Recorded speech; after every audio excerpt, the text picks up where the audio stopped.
खबर यह है कि मुजफ्फरनगर में हालात अब धीरे धीरे ही सही लेकिन सुधर रहे हैं। बीती शाम कर्फ्यू में ढील दी गई है।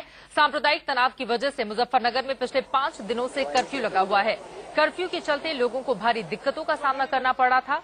वहीं मरने वालों की संख्या 40 तक जा पहुंची है। यहां सीआरपीएफ की 28 बटालियनें और सेना के 10,000 जवान तैनात किए गए हैं। मुजफ्फरनगर में हिंसा प्रभावित इलाकों में कर्फ्यू के चलते परेशान लोगों को राहत पहुंचाने के लिए प्रशासन ने रोजमर्रा की जरूरी चीजें बंटवा दी हैं।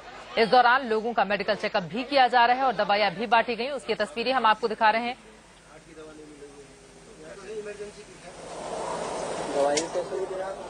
तो देखा आपने हालात इस वक्त मुजफ्फरनगर में बने कैसे हुए हैं। उधर इंडिया न्यूज से खास बातचीत में मुलायम सिंह यादव ने मुजफ्फरनगर हिंसा को जातीय संघर्ष का नतीजा बताया है। सुनिए। दंगा होता है वो होता है का ये जाति संघर्ष बड़ा खतरनाक होता है और उसी का परिणाम है कि मुजफ्फरनगर शहर से जब नियंत्रण हो गया तो गांव पहुंच गया। आपको बता दें इसके अलावा भी रजत राकेश टंडन हमारे संवाददाता ने मुलायम सिंह से खास बातचीत की थी और कई बातों का मुलायम जिक्र करते हुए नजर आ रहे थे। वहीं यूपी सरकार में कैबिनेट मंत्री शिवपाल सिंह यादव ने मुजफ्फरनगर दंगों के लिए सीधे सीधे बीजेपी पर निशाना साधा है और कहा है कि बीजेपी और कुछ पार्टियां बहुत दिनों से इसके लिए लगी हुई थी। देखिए, हमारी सरकार ने अब भी सख्त कार्रवाई करेगी और कुछ लोग जैसे सांप्रदायिक लोग, भारतीय जनता पार्टी के लोग, कुछ लोग बहुत दिनों से तैयारी में थे, बहुत दिनों से तैयारी, लेकिन कोई बंद हो, किसी भी दल का हो, कोई सांप्रदायिक हो, उनके खिलाफ हमारी सरकार बहुत कड़ी कार्रवाई। मुजफ्फरनगर की हिंसा पर राजनीतिक रोटियां सेकने का सिलसिला राजनीतिक दलों की ओर से लगातार जारी है, लेकिन इन सब के बीच शक्कर का कटोरा कहे जाने वाले मुजफ्फरनगर और उसके आसपास के इलाकों में सांप्रदायिक हिंसा ने कड़वाहट घोल दी है। दो गुटों के संघर्ष में दर्जनों मौतों का गवाह बन चुका मुजफ्फरनगर शनिवार से ही अशांत है। बिगड़े हुए हालात को काबू में करने के लिए सरकार को सेना का सहारा लेना पड़ा। सूनी सड़क, घरों के बंद दरवाजे और गिरे हुए शटर, सड़क पर पुलिस की गाड़ियां। आगे बढ़े तो हमें एक जगह पर कुछ लोग मिले। हमने पूछा कैसे हैं हालात। सर, क्या लग रहा है आपको अखबार पढ़ने के बाद? क्या शांति वापस लौटी है शहर में और आसपास के इलाकों में? अभी नहीं, अभी कोई शांति नहीं है। आपको कैसा माहौल लग रहा है शहर का? आपने पिछले 3 दिनों में क्या झेला है? मतलब ये बस घर में बंद है, सब बाहर तो निकल ही नहीं रहे। इस शहर का इतिहास क्या है? जो जिस तरह के क्लैशेस हुए हैं दो कम्युनिटीज के बीच में, क्या इस तरह का इतिहास भी रहा है या आप अभी हाल में अभी आपको याद नहीं? अब की बार ज्यादा हुआ कुछ। अच्छा, आपको कब तक लगता है कब तक शांति वापस आ जाएगी? अखबार आज आपका आप आज का अखबार पढ़ रहे हैं, ये कहता है कि नहीं थम रही हिंसा, कुल 36 मौत, मुजफ्फरनगर समेत कई जिलों में खून खराबा।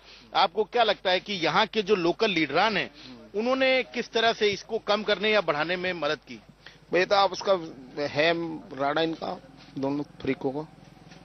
तो आपको लगता है कि ये जो राजनीति है यहाँ की वो थोड़ी फिरका पर है? यहाँ तो भले ही थम जाओ लेकिन गांव में थमने वाली नहीं है। शहरों में तो हालात काबू में हैं, लेकिन ग्रामीण इलाकों में खतरा अभी भी बना हुआ है। कैमरा आगे बढ़ा, हमने दूसरे लोगों से पूछा कि हालात को वो कैसे जिम्मेदार मानते हैं। गांव में माहौल जो है ज्यादा खराब चले हुए हैं अभी फिलहाल। आपको क्या लगता है कि इसके पीछे जो आपके जो राजनेता हैं, यहाँ के जो पॉलिटिशियंस हैं, उनका कितना कंट्रीब्यूशन है? वो कुछ रोक पाए या नहीं रोक पाए? वो उनकी तरफ से कुछ नहीं रोक पाए हैं, वे नहीं रोक पाए हैं जी। शहर में हालात थोड़े सामान्य होते नजर आ रहे हैं। लोग जरूरतों के सामान के लिए बाहर आ रहे हैं।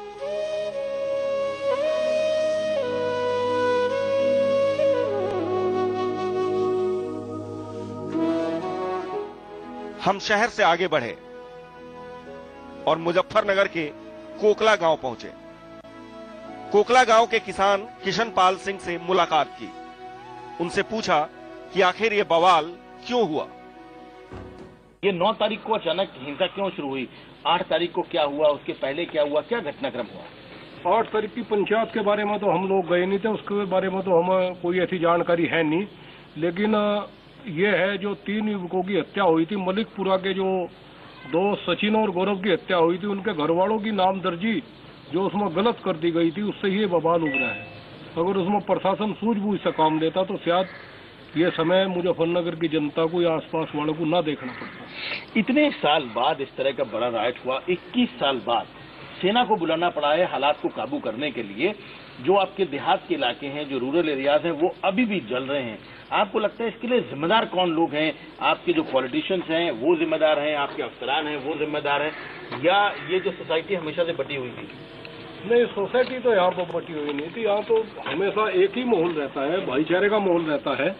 लेकिन ये जो प्रशासन शासन जो नामदर्जी गलत की थी, ये सब मामला वहीं से शुरू हुआ है। और जो भी शासन प्रशासन का आदमी आया है वो सचिन गौरव के घर तक उन लोगों की ढांस बांधने के लिए वहां तक नहीं पहुंचे। लोग इस हिंसा के लिए प्रशासन की अनदेखी को जिम्मेदार मान रहे हैं। कोकला से हम आगे बढ़े और पहुंचे सिकरौला। यहां हमें एक अलग ही तस्वीर देखने को मिली। यहां मौलवी मदरसा चला रहे थे।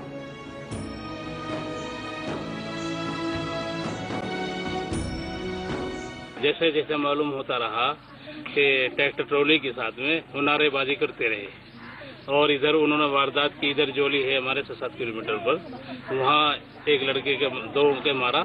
तो उस वजह से फिर शाम को उनमें आपस में कैसे हुई, हम तो यहाँ 7 किलोमीटर दूर है। जैसे हम सुनते रहे चारों तरफ वैसे माहौल खराब होता रहा। बस अखबार के जरिए से हमें पता लग रहा। वैसे बच्चे बेखौफ पढ़ रहे थे। हमने एक बच्ची से पूछा क्या वो पढ़ रही है, तो उसने कुरान की कुछ आयतें भी सुनाई। आपको कोई